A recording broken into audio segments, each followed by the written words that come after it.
Hey guys, it's HITTHEPANDA with CardRunners.com, and today I'm bringing you a Sunday 500 final table, and we have quite a bit of hands to get through, so I'm going to go ahead and start right now, and I'm going to go ahead and start from the beginning as well, because I think we have enough hands that we get into to talk about, and it's not just going to be a giant fold fest. So off the bat, we have this guy min-raising to under the gun 1 position, and usually I consider that a bit weaker.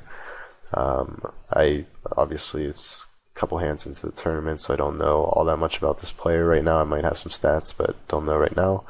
But generally I think people are a little bit looser when they're min-raising from these positions, unless I have some stats that say otherwise. So when I have King-Queen, I could flat, but I'd much rather flat if it was suited and get a nice multi-way pot with people flatting other suit connectors behind, that we could possibly get into flush over flush situations and stuff like that.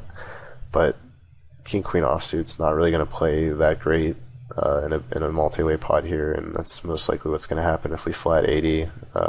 Probably 1 or 2, maybe even more than that, are going to come along behind, and even if we flop top pair, sometimes, we let in other hands that are going to be disguised, and might have to fold our hand and not be sure if people are semi-bluffing with draws and whatnot. So I do think it probably plays a bit better here to just 3-bet, as long as the person's not opening a super tight range.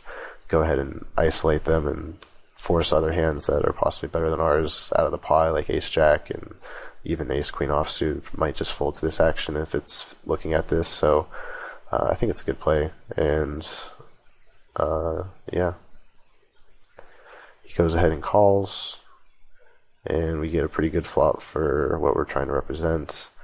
But when we do think about this situation here, he's not going to have many sixes in his range, and he's, especially to call the 3-bet, but even more so just to raise pre-flop. Like, I guess that's kind of going against what I said with the min-raise. He probably could have more hands because of that, but even so, most people aren't opening that many sixes from under the gun 1, regardless of what the raise size is, so I'm not too worried about that. And if he has an ace here, he's never folding anyway, so that combined with the fact that we're going to have a lot of like kings, queens, jacks, and tens if we're trying to isolate those if we feel the player's wide. So none of those hands really want to bet this flop. It's pretty much pointless for them. They're just always going to get called by aces and fold out. Most of the time pocket pairs are like 7s and 5s are just check folding this flop early on like this. So I would imagine there's not too much value to be had. So even if I have like ace king or ace queen or even aces on this flop, it's a decent spot to go ahead and check back and balance those hands and possibly get 7 of diamonds on the turn, and the guy has 9, 10 of diamonds, and then we get extra value that way where we would have never gotten any on this flop. So I think that's a good alternative. And I do check here, and we get a jack on the turn, and he checks again. And at this point, he could still have an ace, thinking that we're just slow playing and he wants to pot control, but either way, at this point we're going to go ahead and take a stab and just try and get him to fold all those mid pairs. And even if he has a jack here, like, he's not going to be very happy about check calling the turn, so it's definitely a good bet. And bet a little bit more in half pot. I could probably even bet half pot on the turn. There's not much reason to do much more than that.